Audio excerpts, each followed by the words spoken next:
and the Greater Dayton Area League of Women Voters presents Meet the Candidates, your chance to learn about the candidates running for office in the November election.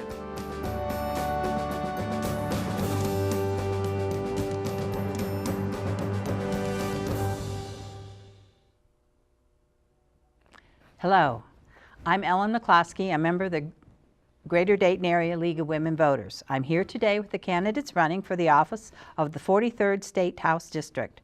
There are two candidates running for one position. Those candidates are Jeff Rezabek and Roland Winburn. The 43rd covers all of Preble and Western Montgomery County. We'll start our interviews by having the candidates briefly tell us about themselves and why, in Mr. Winburn's case, he wants to stay in office, and in Mr. Rezabek's case, why he has chosen to run for this office. And we'll start with Mr. Rezabek. Thank you very much. Again, my name is Jeff Rezabek, and I just give a little bit of background about myself. I graduated from the University of Dayton undergrad as well as University of Dayton School of Law, and I stayed in the Dayton area. Began a legal practice where I do a lot of some criminal but mostly juvenile law, and helping out and being an advocate for children in our community. I live in Clayton, and one of the areas, and again the 43rd really talks about, or the area that's there is Harrison Township, Clayton, Brookville, Trotwood, Farmersville, and all of Preble County. And what I want to do is one of the things that's really important is the 43rd has actually been lagging behind the state in growing economically, and what we want to do is bring those businesses and work with small business to bring them into the community. As a small business owner and as generally my practice and advocate, I think I can bring that advocacy to the State House and improve the position of the 43rd. And thank you. And Mr. Winburn, why would you like to stay in office? Good morning, and thank you for having me this morning. It's a great opportunity to talk about my platform this year. As you said earlier, I am the current state representative, and I represented this particular district now for about a year and a half. We had the redistricting. Before that, I was state representative for the 40th House District, which was kind of in the Dayton area and all the way over to the Riverside and Air Force Base. Now I want to continue my efforts to try to make this 43rd House District better, safer, and economically stronger.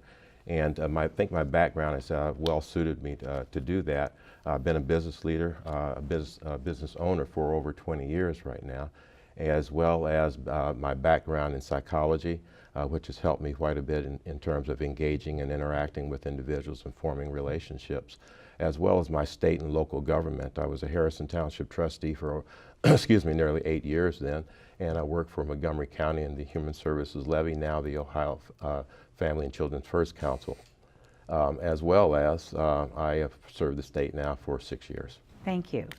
And we'll start our questioning with you, Mr. Rezabek. First question, there is an important debate going on about the environment and climate change. What is your opinion on global warming, and what is your position on fracking and its impact on the environment and other renewable energy sources like wind and solar? Well, with regard to the climate change, and again, looking at that debate, it's again a much larger debate of not just in the 43rd District or the state of Ohio, it's the entire world. You want to look at making sure that we make the right choices with any policies, and making sure we're not only working towards making sure anything that we do protects the environment, but also has to be environmentally and economically friendly for the area. With regards to some of the issues that you mentioned, you went through a list of them with fracking and that. One of the things that we also have to be considerate of in the fracking area is that the lands that's being used, whether or not it's farmland, and any potential contaminations that may happen from that. We need to look at all those resources, especially the resources in the state of Ohio, to make sure we use any of the permanent resources and the renewable resources, and make sure Ohio is placed at the forefront of looking towards using that as an economic advantage, not only in the states that are surrounding our area, in our region, in the Midwest, but also through the United States. Thank you. And Mr. Winburn, same question. There is an important debate going on about the environment and climate change. What is your opinion on global warming, and what is your position on fracking and its impact on the environment? and other renewable energy sources like wind and solar? Well, I think we have to continue our discussion and relationship with our farmers. They tell us a lot about what's going on with the different weather patterns and so forth. I think there's no debate about the global warming aspect. We have a lot of scientists who are already telling us the differences that we have in 2 degrees to 7 degrees. We look at the ice polar caps and the melting and so forth. But you know, here in Ohio, what we're looking at is the balance between our coal industry and our renewable energy sources. We also are looking at how the wind pattern comes through Ohio. We don't have a strong wind pattern here, but we do along the lakes areas and along south here in the Bell Fountain area. So I think we need to continue to look at different renewable energy sources, whether it's a wind turbine or geothermal or hydrothermal kind of different kind of renewable energy sources. We need to continue our direction to try to replace that and try to reduce our carbon print here in the United States. We are understanding that we have to look at our policies here, because we're not only looking at our policies here in the state of Ohio and in the United States, but we're looking internationally. We have a debate going on: if we reduce our standards here, reduce our coal and carbon emissions, then other countries, for example China and so forth, will continue theirs, where they don't have those same kind of regulations. So for our health, for our climate, we only have one Earth. That we need to protect it. We look at fracking in the northeast area. They said there was no damage going on with some of the injections that they're doing with water, but we have earthquakes there. We have issues with water. We have issues with some of the methane that begins to have fire coming out of some of those sources, and we need to protect our rights of the owner rights in terms of royalties and so forth. So there's a lot of discussions on a lot of different fronts there about our energy and our future of our energy here in the state of Ohio, and the people who work in these industries, our people, our residents. Okay, thank you. And we'll start our second question with you. What is your opinion on minimum wage, and how do you think the minimum wage affects the standard of living? Well, one of the examples I gave recently was the Ford Motor Company, where Mr. Ford realized that in order to have continued good workers there, and also to look at the demand for his particular automobile, is to give good wages to the workers, so then they can be able to buy that particular product that they made, but also be able to buy things in the community, retail stores, food and so forth, and clothing, and with a livable wage that allowed them to do that. Right now the debate is income inequality as it pertains to gender, women and so forth, but also the person who works in a fast food restaurant or in restaurants who are getting minimum wage, that if they increase that wage $10, $12, $15, whatever, we see that, that the people are able to spread that money around and improve their own condition and be contributing citizens. As the economy continues to rise, so should wages. Thank you. And the same question to you, Mr. Rezabek. What is your opinion on minimum wage, and how do you think the minimum wage affects the standard of living? Well, one of the things that you can do with minimum wage, one, you're always looking at minimum wage and whether or not that increase is going to be proportionate to what the needs are of the individuals that are receiving minimum wage. But the best thing to do, especially in the 43rd, we've been suffering in the 43rd with different industries and retail leaving in droves. We've lost Target and Trotwood. We've lost Kmart previously. We've lost Sears. I mean, you're losing these businesses that can produce those higher wages. When you're talking about minimum wage, you're talking about entry-level jobs. And those are great to have and a great place to start for young people, or sometimes people, if they are doing a job change and all that, that may be a great place.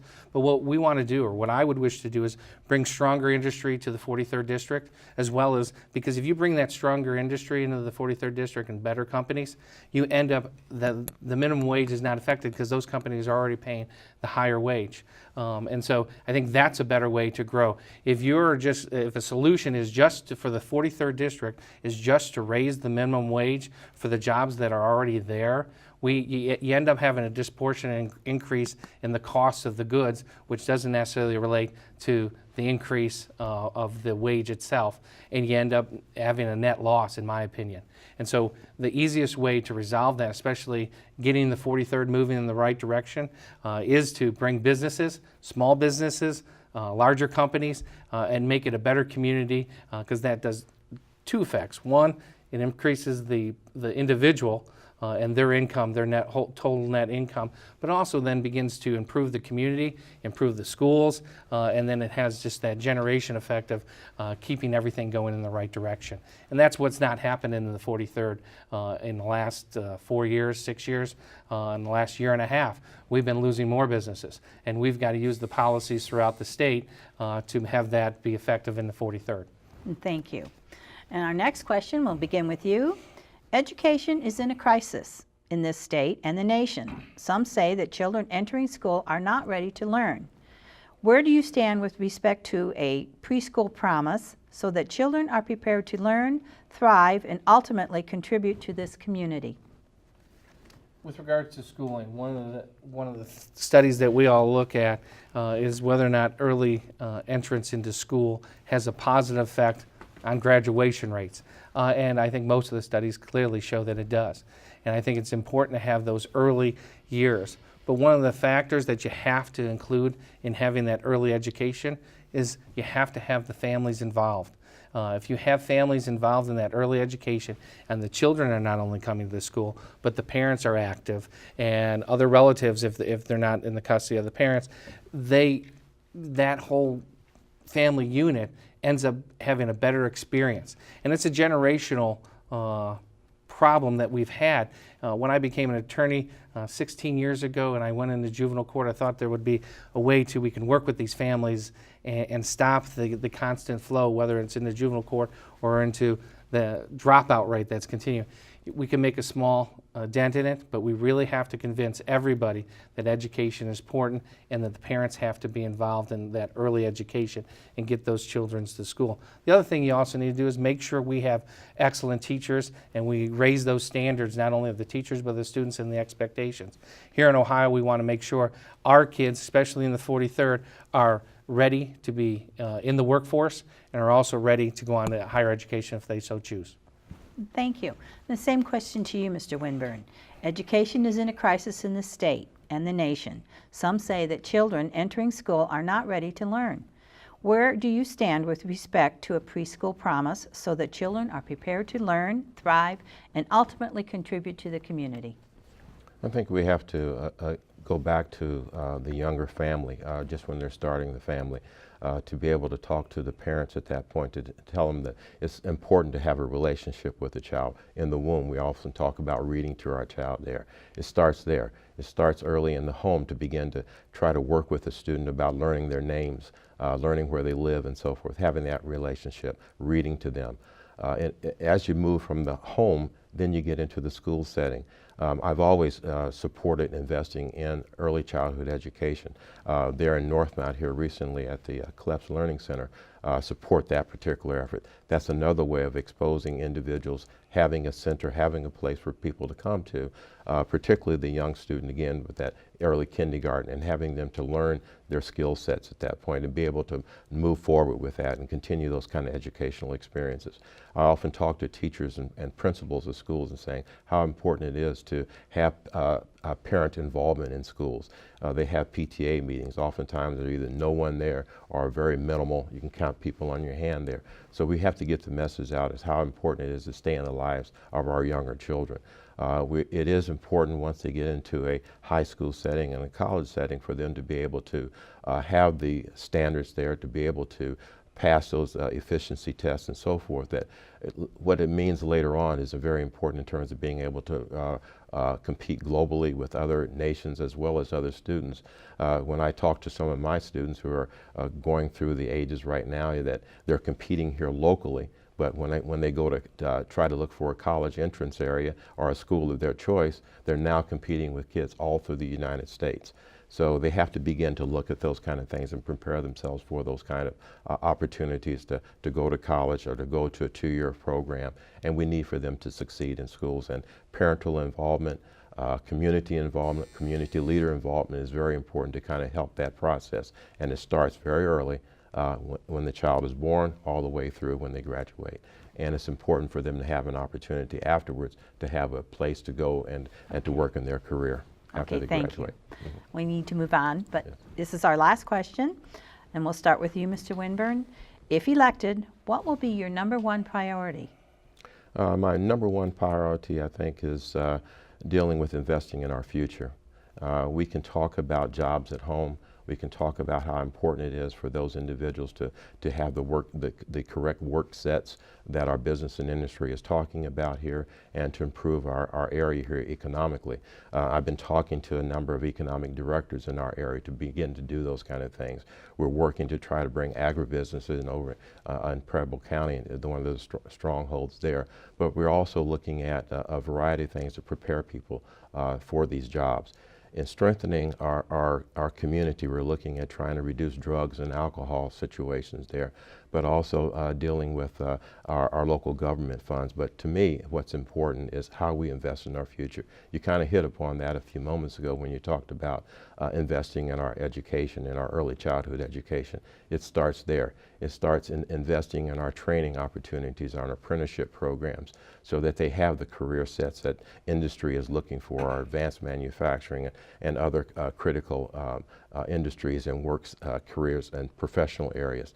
Is that if we don't put money there in training or training for our workers there, if we don't put money in our early childhood and educational programs, we're still going to be left behind. We're now in the state of Ohio very low in that area. I hope that we'll be able to, after we invest in there, that our rankings will improve and our kids will be able to have those work sets that they need to be able to be contributing citizens to our state. Thank you. And the same question to you, Mr. Rezabek. If elected, what will be your #1 priority? I think in the 43rd District, one of the first thing that we need to do is we actually need to get the economy flowing in the 43rd. And that's not only on the Montgomery County side, that's also on the Preble County side. And one of the things that, I touched on earlier is that we've lost those businesses. And all I hear from the leaders is that we're talking. Well, at some point, we actually need to do something.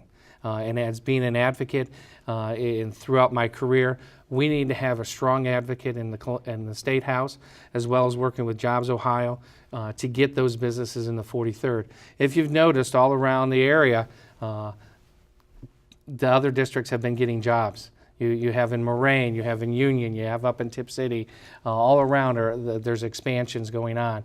In the 43rd District, we've had limited expansion. And one of the main areas that we need to focus in on is the 4970 corridor. We would like to bring, and one of the things that we actually need to do is you saw the development in southern Montgomery County at Austin Landings. And one of the things we want to do is be able to bring that development and that idea, in a sense, not necessarily, I know the businesses are maybe different, but we've got to get some businesses up there so you can start to change the economics of the 43rd. If you begin changing the economics of the 43rd, a lot of those things that Representative Winburn has just talked about, the investment, the improvement in the school districts, all of that, and the getting monies back into the local communities, that all develops from having a strong economy in the 43rd. That strong economy in the 43rd will bring more businesses, will bring better schools, will bring better individuals, and one of the highlights would be bringing our students who are going to do excellent in the 43rd, would either keep them or would draw other students into that area, and the workforce would improve. And I think as you do each one of those steps, you get a better and better improvement in the community, better improvement in the 43rd District. And that's one of the things that we need to do, is really focus on getting the economy rolling like the rest of the state of Ohio. Thank you. And then we'll have time for a closing statement, and we'll begin with you, Mr. Rezabek. Thank you very much. This has been a great opportunity to sit down with Representative Winburn and yourself, discuss many of these issues that are important to the state of Ohio, and especially important to the 43rd District. I want to take my advocacy techniques and that, because as an attorney, and especially in juvenile court, when you're talking about one of our most precious assets, children, and you sit down and you may be arguing one side or the other, but one of the skills that I can bring to the State House is solution driven. And when I sit down and we work out problems, you're working with both sides of the family, whether they may be an argument or that. Same thing, I can take that advocacy to the State House, where I can work across party lines to make sure we develop and actually do some good for our community. And that, I think that gives me an advantage that I can take to the State House. And I just ask for the community's vote and support on November 4th. And thank you. Thank you very much. And Mr. Winburn, a closing statement from you. Yes, thank you again. It's been a great opportunity to talk somewhat about my aspirations for the 43rd House District. As we talked about earlier, we only have a limited amount of time, and sometimes we need a lot more time to talk about these things. But over my time as a career as a state representative, one of my main objectives was to have a relationship with my constituency. They hire me. I work for them in the state government. So to be able to do that, you have to have a relationship with individuals, and I've been trying to do that over my time. It's important to look at some of the problems that we have, some of the concerns that our citizen has, and we'll be able to look at it in a critical thinking role.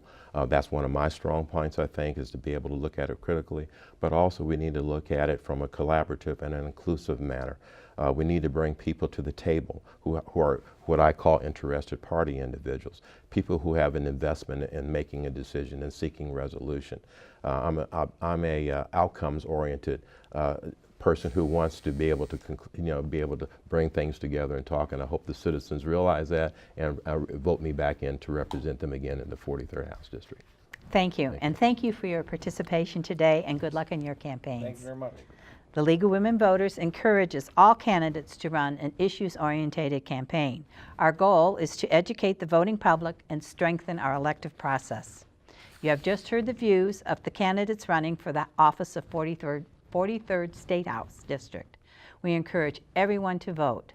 The League Voters Guide will be available in all libraries and on your doorstep the week of October 13th. There are many different ways to vote in this election. If you received an absentee ballot application from the Secretary of State and are planning to vote absentee, which means vote from your home, here are some tips. Fill in your absentee ballot application carefully and send it in your application as soon as possible. Ballots will begin to be mailed soon. If you are planning to vote by mail, be sure to fill in your absentee ballot correctly. Do not make check marks or X's on your ballot. Fill in the oval in blue or black ink. Put postage on your ballot and mail it in as soon as possible. Do not wait until the last minute. You can also vote early at your Board of Elections beginning on September 30th. Polls open at 6:30 on Election Day, Tuesday, November 4th. Be sure to vote, voice your opinion, and make our democracy work.